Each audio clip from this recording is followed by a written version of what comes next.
Seguramente usted ha visto que hoy la Suprema Corte de Justicia de la Nación comenzó a discutir sobre la constitucionalidad de las formas de prisión preventiva. Y nos hemos concentrado, desgraciadamente, demasiado en los dichos del presidente, cómo los presiona, si gana o pierde, pero poco nos hemos concentrado en saber qué es lo que se está discutiendo. Y para eso te agradezco mucho, Francisco Burgoa, abogado constitucionalista, que me tomes la llamada. Al contrario, David, me da mucho gusto escucharte y que estés muy bien de antemano. De verdad, te aprecio y te admiro. No, hombre, te agradezco muchísimo, Francisco. Y sí, ya, gracias a Dios, ya nada más estoy como cuando cuando tienes un carro que chocó. Pero estás de Cuando le maravilla ya. arreglas el motor, la suspensión y todo, ya nada más te falta la parte estética, ya nada más, y ya regresé al gimnasio, entonces ya ando ya ando nada más necesitado de reparar eso. Pero tu voz es fundamental, de verdad. Fíjate que uno de los grandes miedos, ya que estamos aquí en la confesión, uno de los grandes miedos que teníamos en imagen era si iba a recuperar mi voz y mi tono de voz. Y se Qué recuperó. maravilla, Y se recuperó qué maravilla, perfectamente. claro. Y la velocidad, aunque dicen que hablo más rápido, ¿verdad que no, Israel? ¿Verdad que no hablo más rápido que antes? Dice Israel, mi productor, que no. Oye, Francisco, ¿qué está discutiendo la Suprema Corte y por qué es relevante? Porque como decía al principio, parecería que estamos más concentrados en lo accesorio que en lo fundamental. ¿Qué es esta discusión? Y qué bueno que centras el tema, David, porque el hecho de que se haya dado esa serie de descalificaciones y presiones por parte del presidente de la República, por supuesto que nada abona a la independencia y a la autonomía de la Suprema Corte, porque actualmente, hoy Corte especialmente, perdió. Pase lo que pase, la Corte perdió. la Corte perdió O los indudablemente. doblaron o no sirven, pero no queda en una posición que se respete, y creo que algo que es fundamental, la independencia de la Corte. Y la confianza que le puede garantizar a la ciudadanía, porque finalmente es nuestro máximo órgano jurisdiccional del país. Se supone que ahí tenemos a los 11 mejores juristas del país, digo, cuando menos en teoría, y ellos serían los responsables de que nos deben de garantizar en la última instancia jurídica los derechos humanos. Y cuando hablamos de la prisión preventiva oficiosa, que es una prisión en automático, que por el solo hecho de que el Ministerio Público realice un trabajo de investigación, vamos a decirlo con sus palabras, David, mediocre, ¿Sí? y solamente se lo señale así un juez, por el solo hecho de que nos digan, es que el delito que se está diciendo que tú estás cometiendo, que se encuentra dentro del catálogo del artículo 19 constitucional y del artículo 167 del Código Nacional de Procedimientos Penales, que hay muchos que indudablemente son de alto impacto, como hablar de delincuencia organizada, homicidio doloso, feminicidio, violación, secuestro, trata de personas, o entre otros, pero hay otros que, por ejemplo, cuando hablamos del uso de programas sociales con fines electorales, cuando estamos hablando de delitos en materia de armas de fuego, si alguien te deposita en tu vehículo, David, una pistola, por ese solo hecho, mientras se investiga a profundidad, el Ministerio Público va a decir que tú tenías un arma que era de uso exclusivo del ejército y entonces en automático se te impondrá a ti o a cualquier persona, todos estamos sujetos a esta situación, a esta posibilidad de que nos imponga una prisión sin condena, una prisión en automático que vulnera nuestro derecho a la libertad personal, a la presunción de inocencia y al debido proceso. Por eso es que la Suprema Corte en esta discusión del día de hoy, lo que esperábamos es que hubiera una unanimidad para declarar la invalidez. Y ojo, no estamos diciendo que en el momento que se pueda declarar la invalidez de la prisión preventiva oficiosa, y como lo han manejado dentro de los comentarios políticos, simplemente las personas que han cometido estos delitos de alto impacto, o como les quieran todavía denominar, muy graves, van a salir en automático de las cárceles, porque eso no es así. Caso por caso tendrá que ser revisado por los jueces y los ministerios públicos tendrán que hacer un trabajo impecable para pedirle al juez el por qué una persona debe de permanecer en prisión preventiva, ya no en este escenario oficiosa en automático, sino ya justificada. Porque lo que se discute hoy, David, es la prisión preventiva oficiosa, no la justificada. Y aquí yo creo que es muy importante esta precisión, porque aquí basta con que digan, se me hace que sí, para que te puedan detener. Pensaba ahorita que hablabas con eso de que te pongan un arma. Pues alguien que se quiere vengar de ti va y abre tu coche y te mete una pistola y luego hace que te detengan. Así es, un delito fiscal, o sea, un tema ahí de contrabando que no se sabe entre si realmente se cometió un delito fiscal o no, simplemente se va a imponer en automático la prisión preventiva oficiosa, porque dicen, es que si la Corte elimina la prisión preventiva oficiosa, se va a generar una gran impunidad. No, al contrario, hay que obligar a que los ministerios públicos hagan trabajos realmente profesionales, legales, impecables, investigaciones que realmente puedan determinar conjuntar todas las pruebas para presentar ante un juez con los argumentos del por qué tal persona sí merece la prisión preventiva justificada, porque de hecho la prisión preventiva, dicho en general, es una medida cautelar, pero debiese ser la última posibilidad que debe de tener un juez.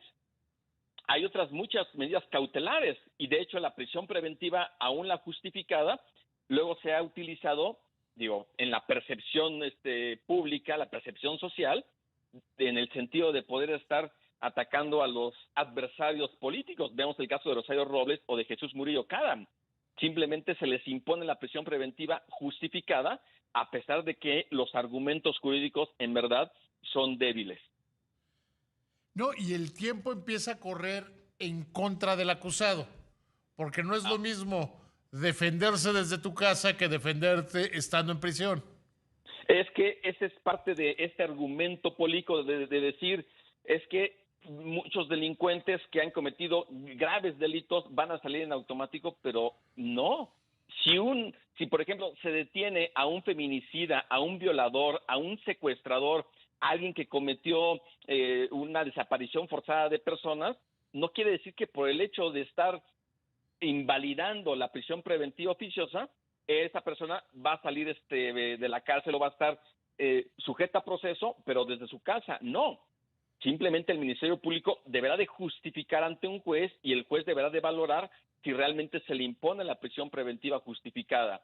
Y digamos, es parte de lo que luego no se quiere tener perfectamente dentro del debate, que es un tema que a todos nos debe de interesar, porque lo que la Corte empezó a discutir hoy, y que de hecho ya se adelantó que cuando menos, aunque la prisión preventiva oficiosa viola derechos humanos y que inclusive también está en contra de la Convención Americana de los Derechos Humanos y de criterios jurisprudenciales de esta Corte Interamericana, por el número de votos, cuando menos los que hoy ya se pusieron sobre la mesa ahí en el seno de la Suprema Corte, que se requerían cuando menos 8 votos de 11 para declarar la invalidez y cuando menos ya 4 declararon que la Constitución debe de preservarse ante todo momento. Entonces, cuando menos hablando de la prisión preventiva oficiosa que se encuentra en el artículo 19 constitucional, aunque sea violatoria de derechos humanos, aunque no nos guste, va a seguir estando porque la Corte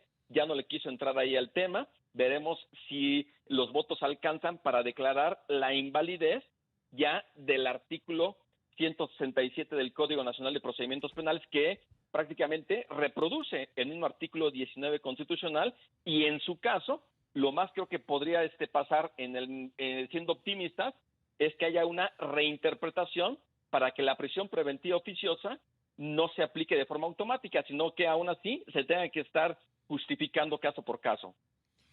Yo creo que el tema, tocas perfectamente, Francisco, el tema de fondo. ¿Cómo hacerle para que no pueda ser un arma de venganza para los políticos?